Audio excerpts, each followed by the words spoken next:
সাম্প্রতিক সময়ে সালমান খানকে দেখে অনেক ভক্তই উদ্বিগ্ন হয়ে পড়েছিলেন। সামাজিক যোগাযোগ মাধ্যমে প্রশ্ন উঠেছিল, বলিউডের ভাইজান কি অসুস্থ? কেন এত বদলে গেছে তার চেহারা? এবার সেই জল্পনারই জবাব দিলেন স্বয়ং সালমান খান। জানালেন তিনি অসুস্থ নন, বরং নিজের ওজন কমিয়েছেন 16 কেজি।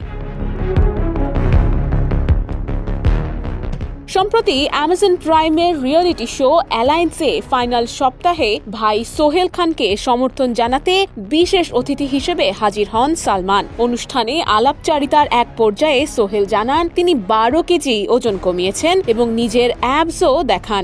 দেশের বর্তমান ব্যাংকিং পরিস্থিতি নিয়ে দুশ্চিন্তায় আছেন? প্রতিটি বিনিয়োগ এখানে পরিকল্পিত, বাস্তব এবং নিরাপদ। কল করুন বা হোয়াটসঅ্যাপ করুন স্ক্রিনে দেয়া নম্বরে। তখনই সালমান হাসি মুখে বলেন তিনি নিজে 16 কেজি ওজন কমিয়েছেন।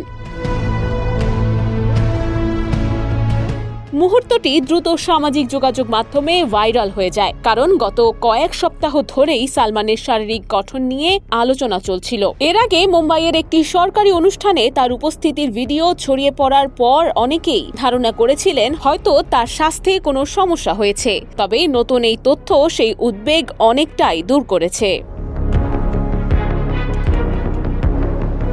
শুধু তাই নয়, দীর্ঘদিন বিগ বসের সঞ্চালক হিসেবে পরিচিত সালমান এবার সম্পূর্ণ ভিন্ন ভূমিকায় একজন সহায়ক বড় ভাই হিসেবে অনুষ্ঠানে হাজির হয়েও দর্শকদের মুগ্ধ করেছেন। এখন ভক্তদের একটাই অপেক্ষা, নতুন এই ফিট লুক নিয়ে কবে বড় পর্দায় ফিরবেন বলিউড ভাইজান। নুসরাত অনন্যা, ডেস্ক রিপোর্ট, এদিন।